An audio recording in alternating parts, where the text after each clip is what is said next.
The word have sent me to unstop the ears of the deaf and open the eyes of the blind, as written in Isaiah 35, verse 5.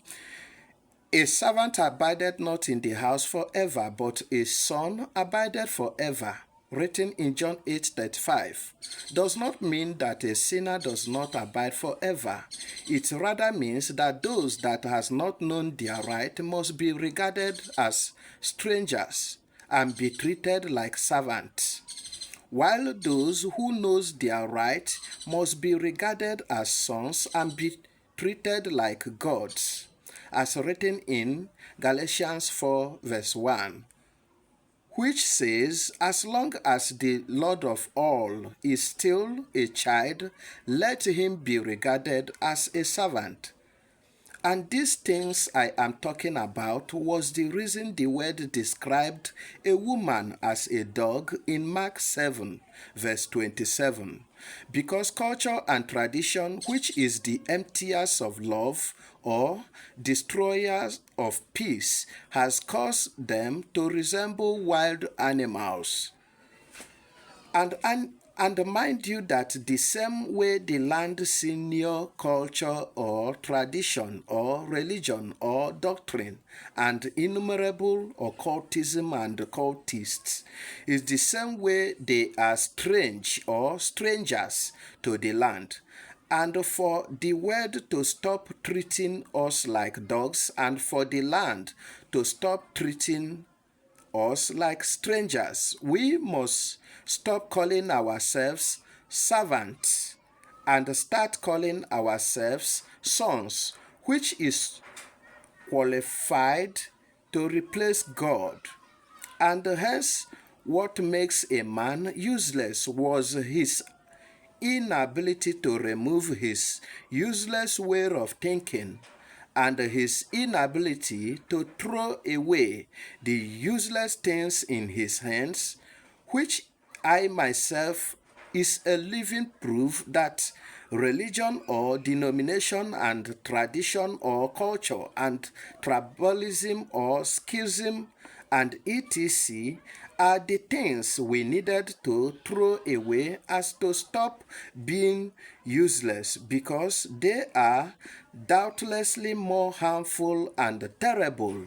or poisonous than the poison, because poison kills only the flesh, but the things above kills both physical and spiritual life. And the deeper you go in making use of any book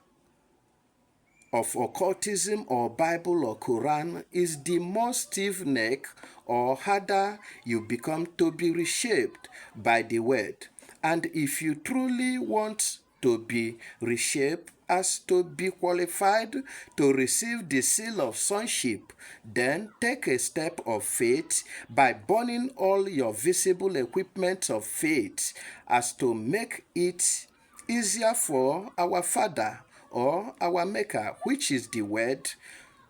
to cause all things to pass away, as proposed in Revelation 21, verse 5.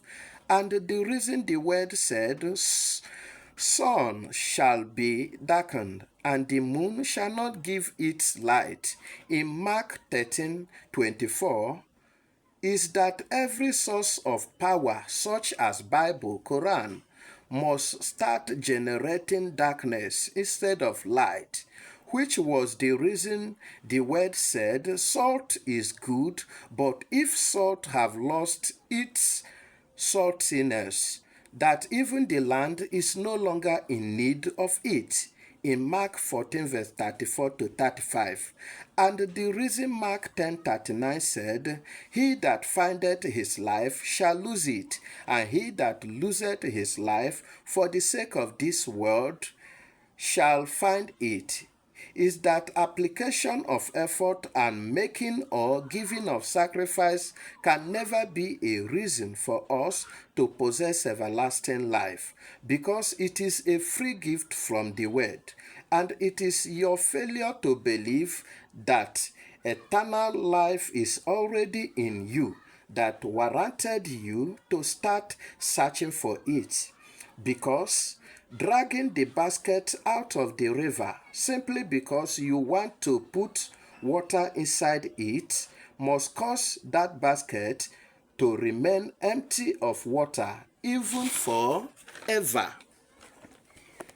The sea gave up the dead which were in it, and death and hell delivered up the dead which were in them. Written in Revelation 20 verse 13, means that the God of this world has forwarded all denominations of the earth, and both living and non-living things,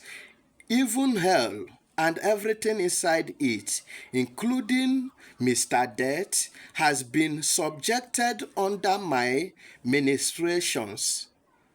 Then cometh the end, written in 1 Corinthians 15:24, does not mean the end of this world, but end of religion, or corruption, or death, or sickness, and end of politics, and etc. Remember that this word is a river or foundation of life, as written in John 7:37-38. Likewise have 1 Corinthians 15 verse 24 pushed all rule or rulers, all kingdoms or kings, all authorities and powers to that river, which is the word, so that all things should be renewed, the same way Naaman's flesh was renewed like that of little child in 2 Kings 5 verse 14. Fire shall try every man's work of what sort it is, written in 1 Corinthians 3:13, means that anything I shall condemn is the same thing with what fire has devoured, because whatever fire devoured can never be traced anymore. Therefore, whatever I condemn can never exist anymore, even forever. And that is why 1 Corinthians 3:13 said that every work of men shall be tried by fire, to know of sort it is. Which is the reason Matthew 6:24 said, no man can serve two masters, for either he will hate the one and love the other, or else he will hold to the one and despise the other. Meaning you cannot serve God and mammon. Mammon means creatures like fowls, rams, pigeons, doves, Bibles, Quran, chaplet, rosary, misbah, toby, oil, water, candles, cross, aprons, handkerchiefs, long garment, suit, pulpit, altars, temples, synagogues, church, mosque, shrines. All those things has a name, but the word is the giver of those names, and all those things are visible, while the word, which is invisible, is the owner of them all. And our sanctifier is the word, as written in John 17:17. Sanctify them through thy truth, for thy word is truth. And hence those materials are the one ensnaring us. Let us go ahead and destroy them, as instructed by the word in Isaiah 51 verse 20-23, which said, you are my battle axe, you are my weapons of war, and etc. And the reason the word said, there shall not be left here one stone upon another that shall not be thrown down, in Matthew 24 verse 2, was because that temple is the generator of the few things I mentioned, and the destruction of the building symbolized that we should use our hands to burn the ones that needed to be burnt, as written in 1 Corinthians 3:13, and demolish the ones that needed to be demolished, as written in Isaiah 51 verse 20 to 23. And mind you that you don't need to belong to any type of disciple college where they may promise you the rulership of everlasting kingdom, as written in 2 Peter 2:19, which said that they are seeking the means of turning you to their student, as to later turn you to their cash or money producer. And mind you that by strength shall no man prevail, by the word, but by the word shall nothing be impossible.